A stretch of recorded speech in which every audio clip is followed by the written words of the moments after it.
Senhor presidente, senhores vereadores e todos que nos acompanham, muito boa tarde. Eu gostaria de iniciar as minhas palavras parabenizando a comunidade do setor 4, que com 286 votos elegeu o nosso correligionário Oswaldo Martins, nosso amigo Ticão, como representante desse setor no Conselho do Município de Bauru, e também parabenizar aqueles que elegeram o engenheiro Guilherme Berriel como representante da Bacia do Rio Batalha, duas excelentes pessoas que fazem parte agora, então, do Conselho do Município.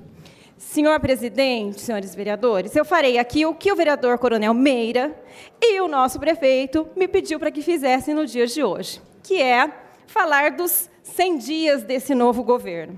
Então, eu gostaria aqui de falar, dividindo essa fala em 6 tópicos, muito resumidamente, não em 100 segundos, vereador Roger Baruti, um pouquinho mais,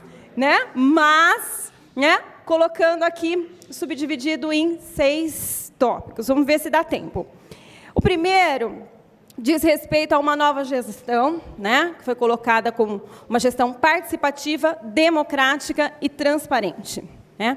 Então, em uma relação de respeito e equilíbrio, a Câmara Municipal e a Prefeitura estão discutindo, de maneira independente e harmoniosa, como deve ser,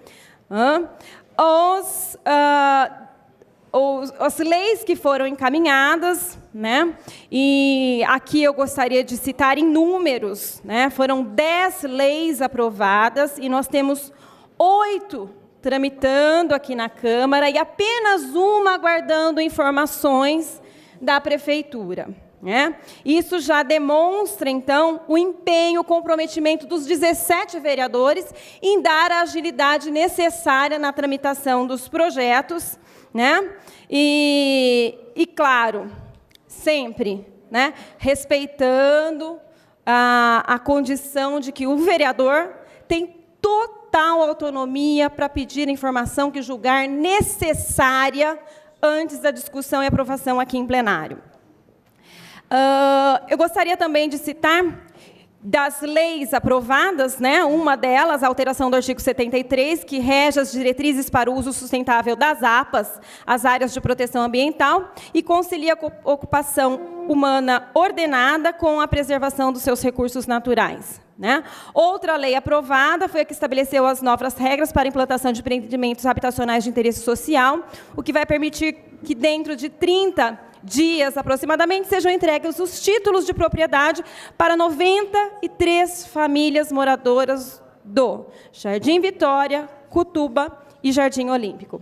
Também outra lei aprovada, na área da saúde, a que autoriza o Poder Executivo a celebrar o convênio com a Fundação Regional de Saúde, possibilitando que a mesma assuma os serviços de saúde da UPA do Geisel. Tramitando aqui na casa desde a semana passada, após ida e vinda do projeto, o projeto de lei de isenção de tarifa nas linhas urbanas de ônibus para pessoas com 60 anos ou mais. E também foi dada entrada, no dia de hoje, aqui na Câmara Municipal, o projeto de lei que trata do IPTU progressivo em nosso município, que tem como objetivo acabar com o mau uso dos espaços urbanos. Os conselhos municipais estão sendo regularizados, bem como as associações de moradores.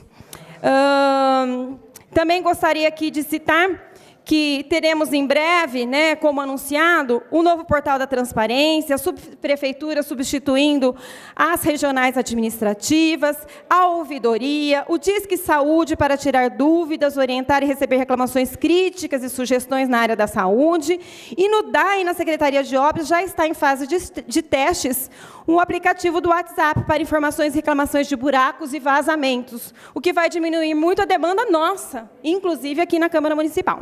Um segundo tópico que eu gostaria de citar trata-se da questão da cidade com mais planejamento e integração das políticas públicas.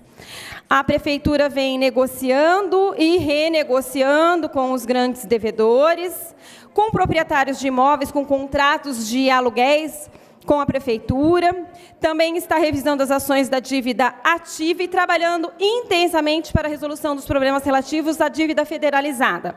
O novo organograma da atual gestão foi concluído, agora está em fase de revisão e análise jurídica, para ser enviado aqui a essa Casa de Leis, para que nós possamos, então, apreciar e conhecer esse novo organograma.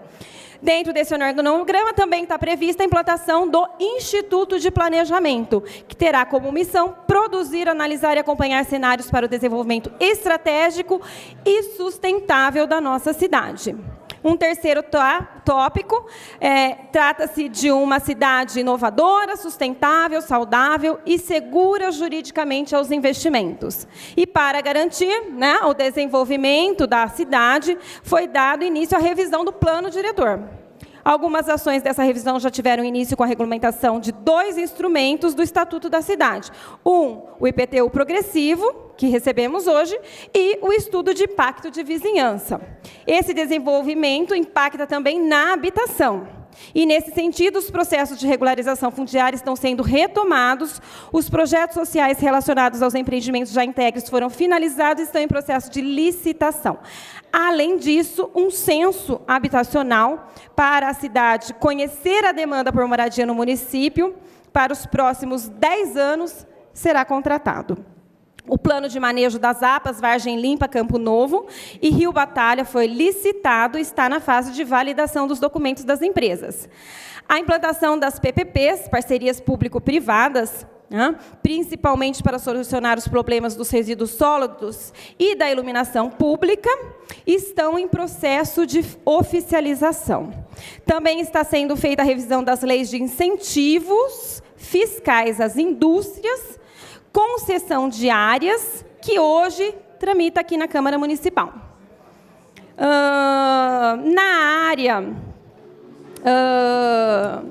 um outro tópico que eu gostaria de citar, na área da cidade, que valoriza o funcionalismo público, né? Nós tivemos o problema da greve aí, mas a proposta foi, então, dar a transparência nessa negociação e foi criada, então, por decreto, uma mesa de negociação permanente, como um canal de diálogo constante entre a Prefeitura e os funcionários públicos municipais para os assuntos relacionados à melhoria do trabalho, da gestão e da valorização salarial, né? Um quinto tópico seria uma cidade que protege o DAI e a nossa água, né?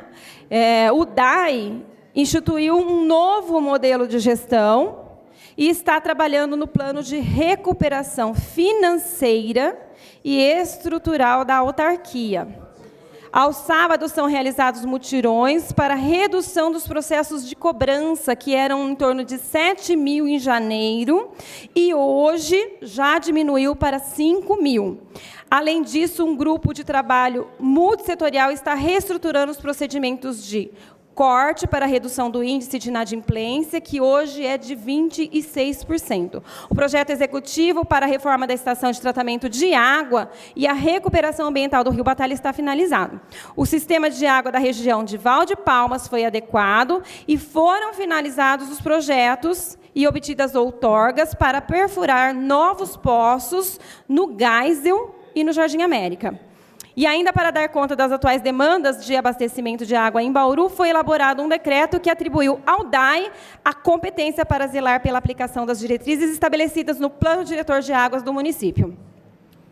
O sexto tópico e último seria, então, a gente falar da gestão para a Endurbe e para a Coab. Então, no aterro sanitário, a Endurbe esvaziou 2 lagoas de chorume e atendeu os requisitos de licenciamento ambiental exigido pela CETESB. Outras ações também foram realizadas, é claro, né? Após as fortes chuvas de janeiro e fevereiro, os estragos causados, que todos nós conhecemos, já discutimos aqui em detalhes, né? Todo o contingente de equipamentos e de pessoal das secretarias de obras, CEAR, SEMA, Endurbe, SEBAS, foram mobilizados para o enfrentamento dos estragos causados pelas enchentes, com trabalho, inclusive, aos finais de semana. A Prefeitura decretou estado de emergência para que o município pudesse agilizar em conjunto um conjunto de ações para a recuperação da cidade e solicitou, junto ao governo estadual e ao governo federal, ajudas material e financeira. Pela primeira vez na história, tanto o Estado como a Defesa Civil Federal reconheceram o estado de emergência. E a cidade aguarda, ansiosa, a liberação de recursos. Né? O projeto estratégico de macro e microdrenagem da cidade, com um conjunto de obras necessárias para a contenção das enchentes do município, que, ao todo, são 35 obras, que somadas estão estimadas em 47 milhões de reais, foi protocolado na Casa Civil do Governo do Estado de São Paulo. Ainda com relação às chuvas, né? Uma grande força-tarefa foi realizada, foi criada, com todas as secretarias envolvidas, e ainda nós estamos, né, vendo que essas soluções estão dia a dia sendo apresentadas. São muitas as ações, viu, presidente? Tem bastante ação que não fizeram parte dessa proposta dos 100 dias, né? Mas que foram realizados por cada uma das pastas, mas que, infelizmente, eu não tenho condição de falar aqui de todas elas, né? Nós temos só 10 minutos. Mas, então, aos poucos a gente vai apresentando, mas foram 100 dias de muito trabalho desse governo e também muito trabalho dessa casa. Obrigada, senhor presidente.